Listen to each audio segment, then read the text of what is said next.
Hello students, welcome to our channel.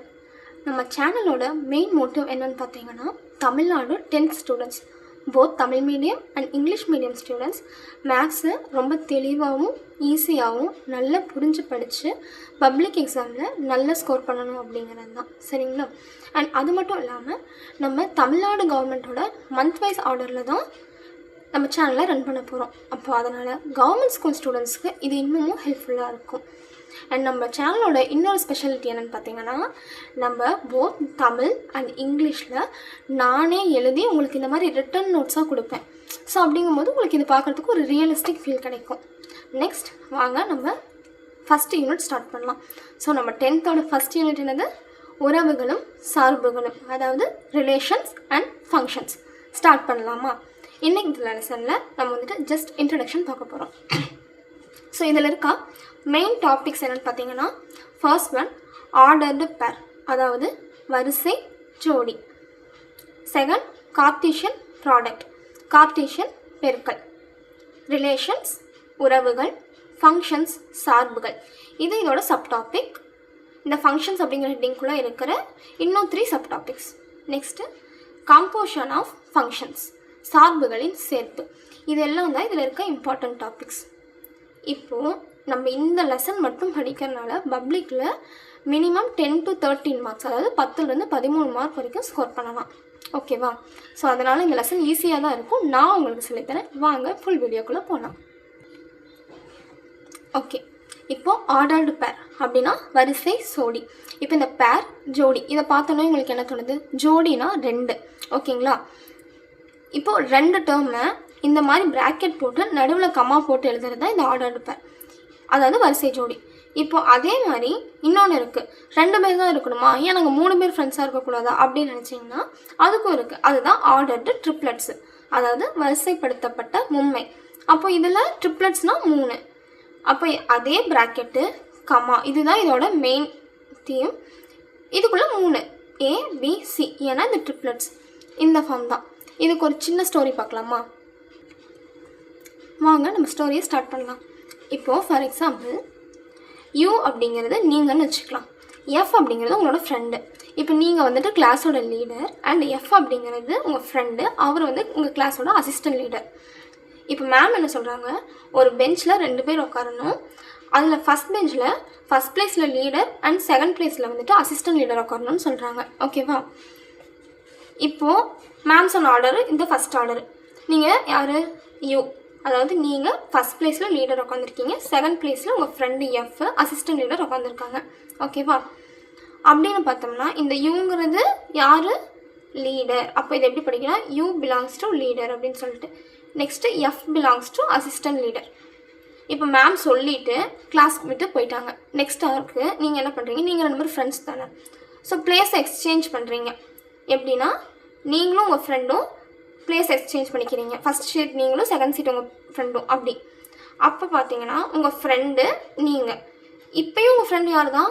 Assistant leader தான். நீங்கள் யார்? லீடர் தான். ஸோ இதுதான் ஆர்டர்டு பேர். என்ன தான் வந்துட்டு 2 பேர் இடம் மாறினாலும் அந்த பொசிஷன், அதாவது உங்களோட பதவி மாறாது. ஆனால் வெளியிருந்து பார்த்தா தெரியும், ஃபஸ்ட்டு லீடர் அசிஸ்டன்ட் லீடர் உட்காந்துருந்தாங்க, இப்போது அசிஸ்டன்ட் லீடர் லீடர் உட்காந்துருக்காங்கன்னு டிஃப்ரென்ஸ் தெரியும். இது தாண்டா ஆர்டர்டு பேர். ஓகேவா? அப்போ இதுலேருந்து என்ன தெரியுது, 2 டேம் ஒரே ப்ராக்கெட்குள்ளே தான் இருந்துச்சு. ஃபஸ்ட்டு செகண்டாக இருக்கும்போது லீடர் அசிஸ்டன்ட் லீடர்னு இருந்தாங்க, அதே திரும்பி மாறும்போது அசிஸ்டன்ட் லீடர் லீடர்னு மாறுறாங்க. அப்படின்னா இது 2மே ஒன்றே கிடையாது.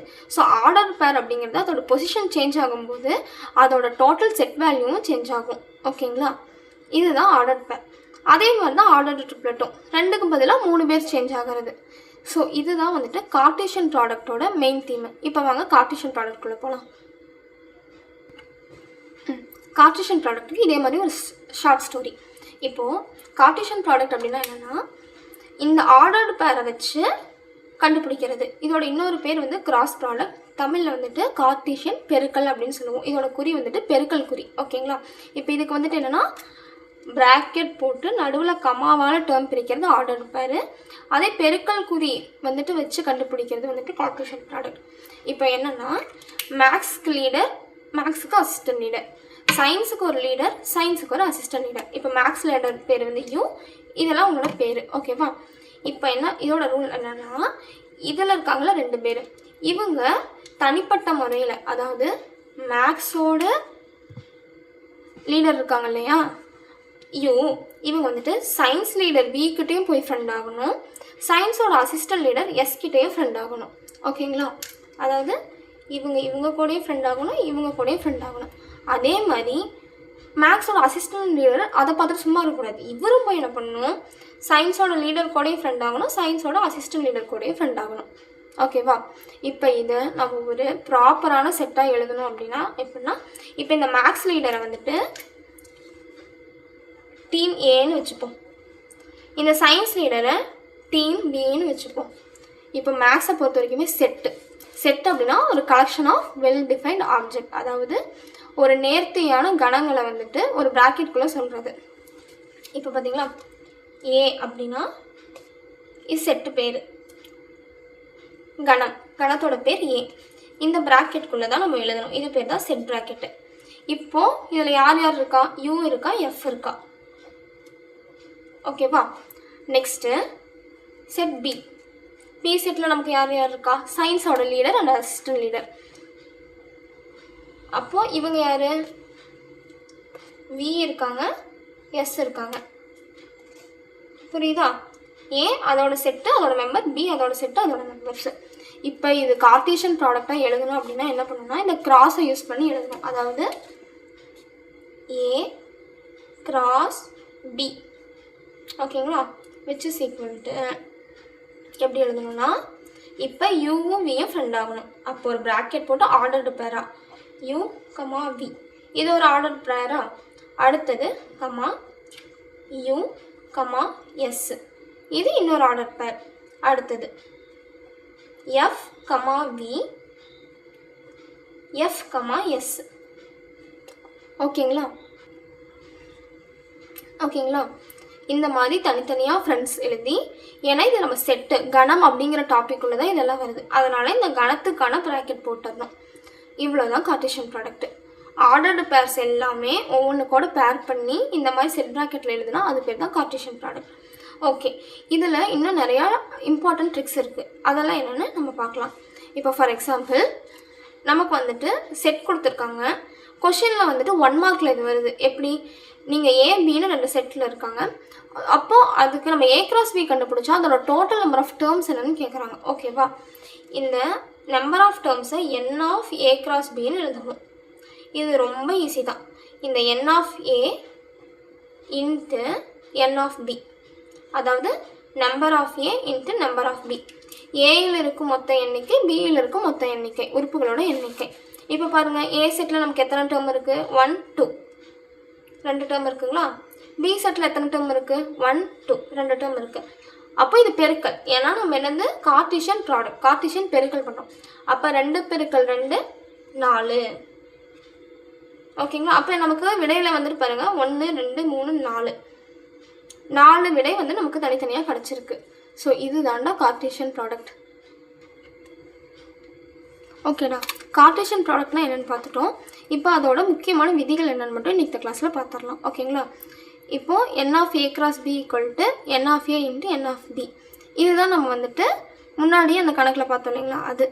அடுத்தது இப்போது number of A cross B equal to number of B cross A. A செட்டும் பி செட்டும் வேறு வேறையாக இருந்தாலும் அதை நம்ம திருப்பி எழுதினாலும் நமக்கு என்ன தான் வரும், அதோட டோட்டல் நம்பர் வந்து மாறாது, மொத்த எண்ணிக்கை மாறாது.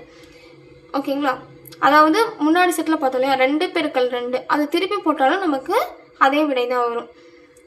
ஒரு சில கேசஸில் ஏ செட்டும் பி செட்டும் ஒரே மாதிரி இருக்கும், ஏ கணமும் பி கணமும். சரிங்களா? அப்போது அதில் என்ன மாதிரி இருக்கும் அப்படின்னா, என் ஆஃப் ஏ கிராஸ் பியும் என் ஆஃப் பி கிராஸ் ஏவும் பொதுவாக இருக்கும், சமமாக இருக்கும். அதே மாதிரி ஏ கிராஸ் பியும் பி கிராஸ் ஏவும் சமமாக இருக்கும். அதே இந்த கேஸில் பார்த்தீங்க அப்படின்னா ஏ கிராஸ் பியோட மதிப்பும் பி கிராஸ் ஏவோட மதிப்பும் ஒன்றா இருக்காது. ஏன், அதான் நம்ம சொன்னோம் இல்லையா, அந்த ஆர்டர் பேரில் லீடரும் அசிஸ்டன்ட் லீடரும் உட்கார்றது, அசிஸ்டன்ட் லீடரும் உட்கார்றது, இது ரெண்டும் வேறு வேறு தானே, பதவிகள் வந்து மாறுது. அந்த மாதிரி தான் இது மாதிரி தான் மோஸ்ட் ஆஃப் த கேசஸில் இருக்கும். ஒருவேளை 2 இடத்துலையும் ஒரே ஆள் இருக்காங்க அப்படின்னா மட்டும்தான் அது வந்துட்டு ரொம்ப ரேரு. ஏதோ ஒரு எண்கள் மட்டும் ஒரே மாதிரி வந்துச்சுன்னா இந்த மாதிரி இருக்கும். அடுத்தது n of a cross null set. Null set அப்படின்னா அங்கே எதுவுமே இல்லைன்னு அர்த்தங்களா. அதோட மதிப்பு என்னது 0. நல் செட்டு தான், ரொம்ப சிம்பிள். நல் செட்னா அங்கே எதுவுமே இல்லை. எப்படி போடணும், வெறும் எம்டி ப்ராக்கெட்டு, அதுக்குள்ளே இப்படி நல்லா விடலாம், இல்லைனா இப்படியே போடலாம். இல்லை மேம் நல் செட்டு தானே, அப்போ 0ன்னு உள்ளே போட்டேன் அப்படின்னா இது வந்துட்டு நாட் ஈக்குவல் டு எதுவுமே இல்லாத கணம் கிடையாது. இதுக்குள்ளே ஒரு 0 அப்படிங்கிற இந்த கணத்துக்குள்ளே ஒரு எலமெண்ட் இருக்குன்னு அர்த்தம். ஓகேவா. அப்போ நல் செட்டை எப்படி எழுதணும், அதாவது எந்த இதுவும் இல்லை அப்படிங்கிறத இப்படி செட்டு போட்டு எதுவுமே எழுதாம விட்டுடலாம். இல்லை அப்படின்னா இந்த பை சிம்பிள் போடணும். ஓகேவா. இந்த சிம்பிள் பேர் பை. நார்மல் தான், எந்த எண்ணோட 0வை பெருக்கினாலும் அதோட மதிப்பு 0 தான். அதுதான் இந்த 4வது ரூலு. அடுத்தது 5வது ரூலு டிஸ்ட்ரிபியூட்டிவ் லா அப்படின்னு சொல்லிட்டு இங்கிலீஷில் சொல்லுவோம். இங்கிலீஷில் டிஸ்ட்ரிபியூட்டிவ் லா, தமிழில் பங்கீட்டு விதி. ஓகேங்களா. இப்போது நீங்கள் நார்மலாகவே பார்த்துருப்பீங்க, யூனியன், இன்டர்செக்ஷன், இந்த மைனஸ் அப்படிங்கிறது டிஃப்ரென்ஸு. இன்டர்செக்ஷனாக பொதுவானதை எடுத்து எழுதணும், யூனியன் அப்படின்னா சேர்த்து எழுதுறது, மைனஸ் அப்படின்னா டிஃப்ரென்ஷியேட் பண்ணுறது. ஓகேவா, அதாவது கழிக்கிறது. ஸோ இது எல்லாம் தான் நம்ம யூஸ் பண்ண போகிற முக்கியமான குறிப்புகள் அண்ட் அமைப்புகள், அதாவது விதிகள். இதை யூஸ் பண்ணி தான் நம்ம ஃபஸ்ட் எக்ஸசைஸ் ஃபுல்லாக பார்க்க போகிறோம். ஓகேவா. ஓகே, இந்த வீடியோ உங்களுக்கு பிடிச்சிருந்தது அண்ட் புரிஞ்சிருந்தது அப்படின்னா 10 out of 10 அப்படின்னு எனக்கு மார்க் கொடுங்க. அப்படி இல்லைனா உங்களோட மார்க்கை கம்மி பண்ணிவிட்டு சைடில் அதே கமெண்ட்டில் எந்த இடத்துல டவுட் இருந்துச்சு அப்படின்னு சொல்லுங்கள். நெக்ஸ்ட் வீடியோவில் இதோட சம்மாக பார்க்கலாம். இதே மாதிரி ஸ்டோரிஸோட இன்ட்ரெஸ்டிங்காக சம்ஸை கற்றுக்கணும் அப்படின்னா என்னோடய சேனலை ஒரு லைக் அண்ட் சப்ஸ்கிரைப் பண்ணிட்டு உங்கள் ஃப்ரெண்ட்ஸ்க்கும் ஷேர் பண்ணுங்கள். ஸோ நம்மளோட மோட்டிவ் என்னது, நல்லா படிக்கிறோம், மேக்ஸில் சென்டம் எடுக்கிறோம். ஓகே, பாய்.